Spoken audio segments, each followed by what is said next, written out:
Cari fratelli e sorelle, buongiorno.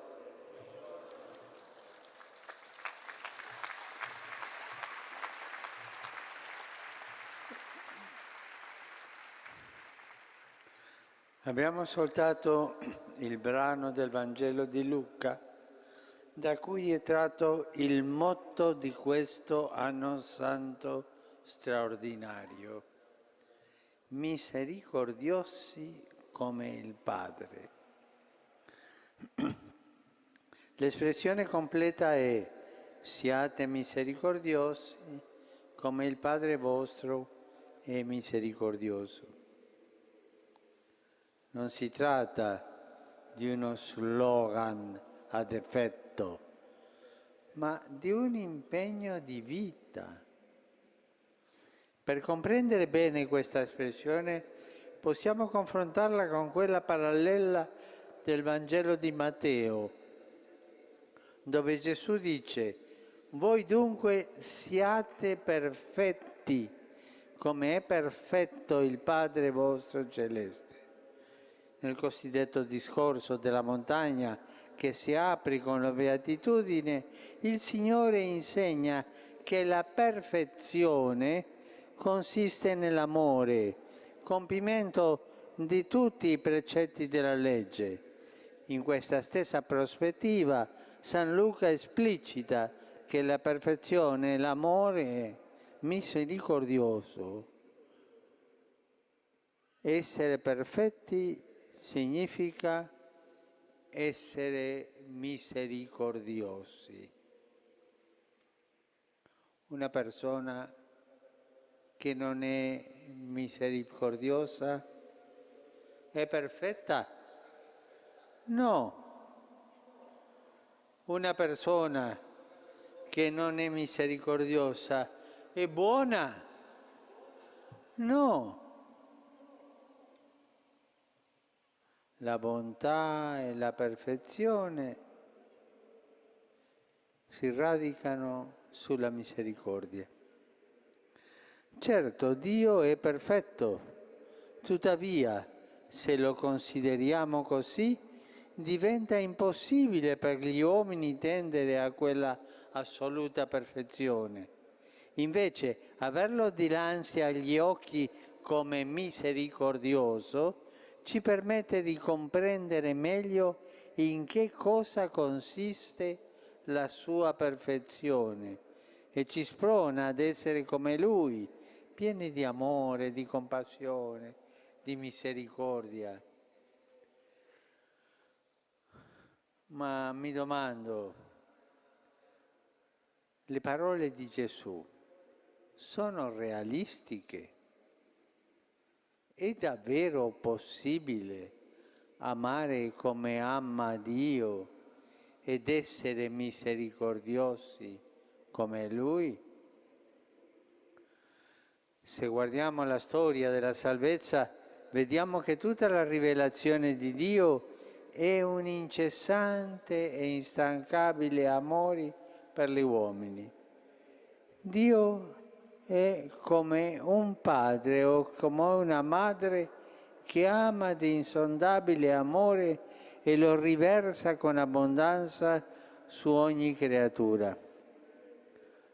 La morte di Gesù in croce è il culmine della storia di amore di Dio con l'uomo.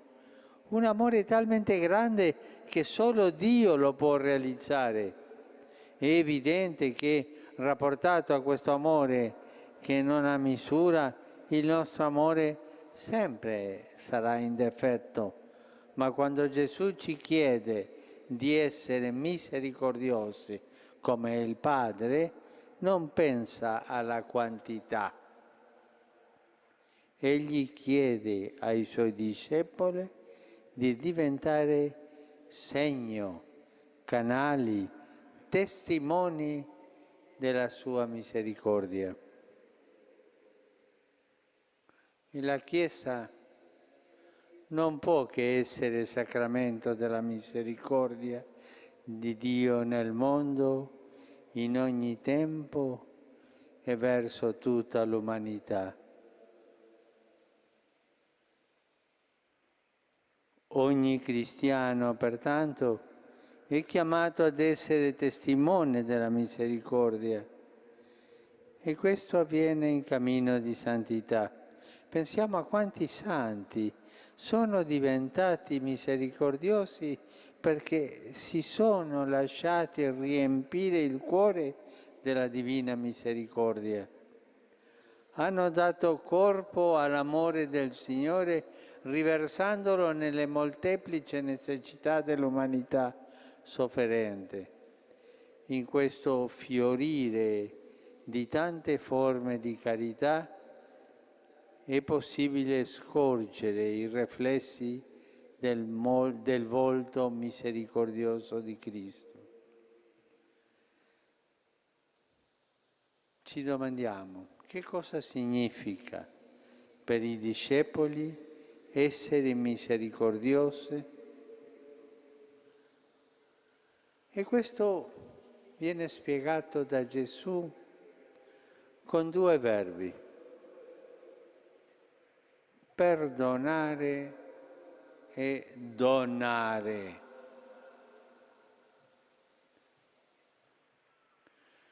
La misericordia si esprime anzitutto nel perdono. Non giudicate, non sarete giudicati, non condannate, non sarete condannati, perdonate e sarete perdonati. Gesù non intende sovvertire il corso della giustizia umana, tuttavia ricorda ai discepoli che per avere rapporti fraterni bisogna sospendere i giudizi e le condanne. È il perdono, infatti, il pilastro che regge la vita della comunità cristiana, perché in esso si mostra la gratuità dell'amore con cui Dio ci ha amati per primo. Il cristiano deve perdonare. Ma perché? Perché è stato perdonato. Tutti noi che stiamo qui oggi in piazza, tutti noi siamo stati perdonati. Nessuno di noi nella sua vita non ha avuto bisogno del perdono di Dio. E perché noi siamo stati perdonati, dobbiamo perdonare.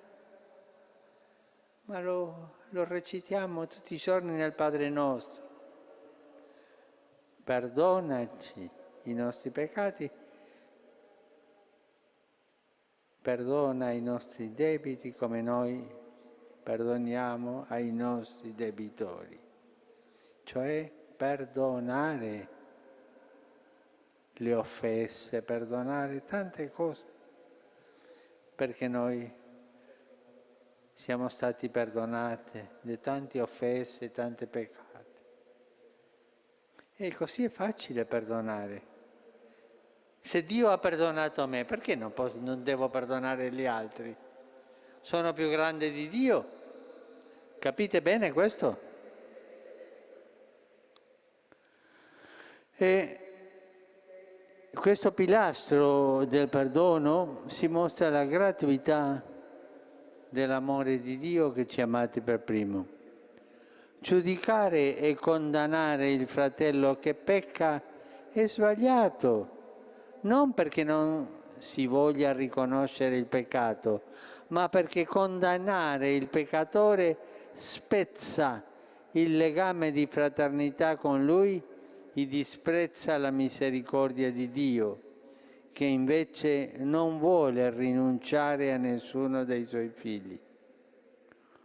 Non abbiamo il potere di condannare il nostro fratello che sbaglia, non siamo al di sopra di lui, abbiamo piuttosto il dovere di recuperarlo alla dignità del figlio del Padre e di accompagnarlo nel suo cammino di conversione.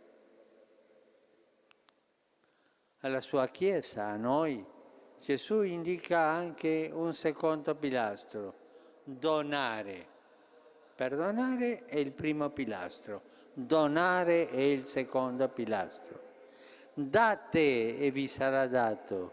Con la misura con la quale misurate sarà misurato a voi in cambio. Dio dona ben al di là dei nostri meriti, ma sarà ancora più generoso con quanti qui in terra saranno stati generosi. Gesù non dice cosa avverrà a coloro che non donano, ma l'immagine della misura costituisce un ammonimento. Con la misura dell'amore che diamo, siamo noi stessi a decidere come saremo giudicati, come saremo amati. Se guardiamo bene, c'è una logica coerente.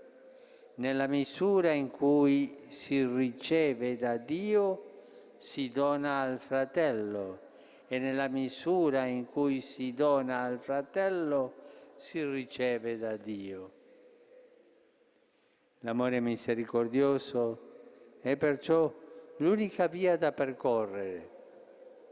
Quanto bisogno abbiamo tutti di essere un po' più misericordiosi, di non sparlare degli altri, di non giudicare, di non spiumare gli altri con le critiche, con le invidie, con le gelosie.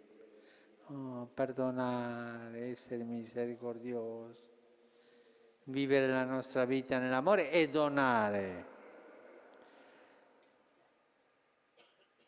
Essa carità, questo amore permette ai discepoli di Gesù di non perdere l'identità ricevuta da Lui e di riconoscersi come figli dello stesso Padre.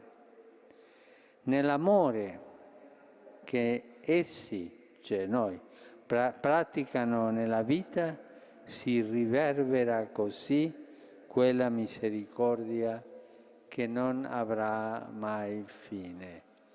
Ma non dimenticatevi di questo: misericordia e dono, perdono e dono.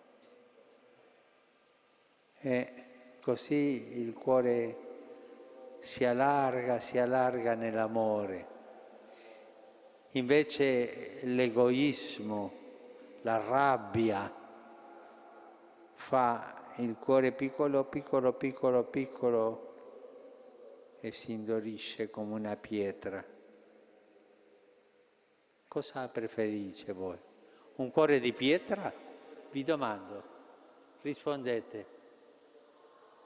Non sento bene. Un cuore pieno di amore? Se preferite un cuore pieno di amore, siate misericordiosi.